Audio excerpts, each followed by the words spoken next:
একটু মোটা তাজা হয়ে আর সাঙ্গপাঙ্গ নিয়ে আমাদের পরিবেশকে ক্ষতি করার জন্য আসছে। সমুদ্র সৈকতে নামতেই চোখে পড়ছে বিশাল আকৃতির আকাশ ছোঁয়া দানবের, যার উচ্চতা ৬২ ফুট। এবার দানবটি এসেছে ভয়ঙ্কর রূপে। তার সঙ্গে নিয়ে এসেছে আরও দুটি দানব, যাদের উচ্চতাও ১৫ ফুট করে।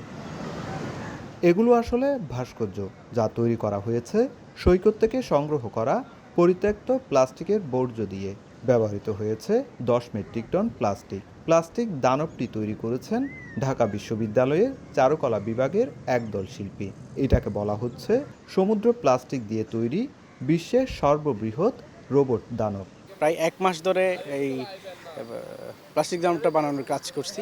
একটা মেসেজ দেওয়ার জন্য আমরা মূলত এই কাজটা করছি। একটু মোটা তাজা হয়ে আর সাঙ্গপাঙ্গ নিয়ে আমাদের পরিবেশকে ক্ষতি করার জন্য আসছে।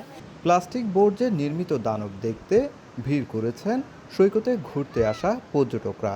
তারা বলছেন, এটি দেখতে এসে মানুষ দৈত্য দানবের ভয়ঙ্কর রূপের মতো প্লাস্টিক বর্জ্যের ক্ষতিকর দিক সম্পর্কে জানতে পারছেন।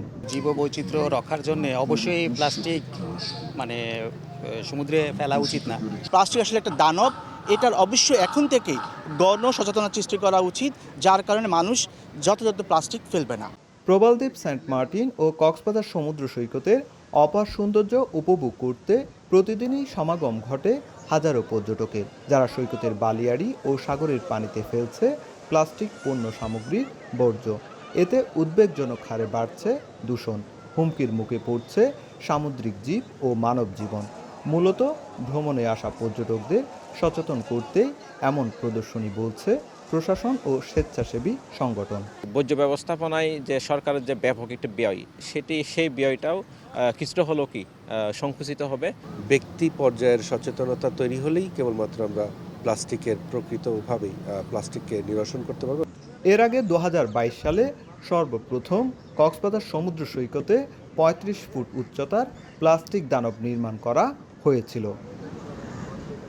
সুজাউদ্দিন রুবেল, সময় সংবাদ, কক্সবাজার।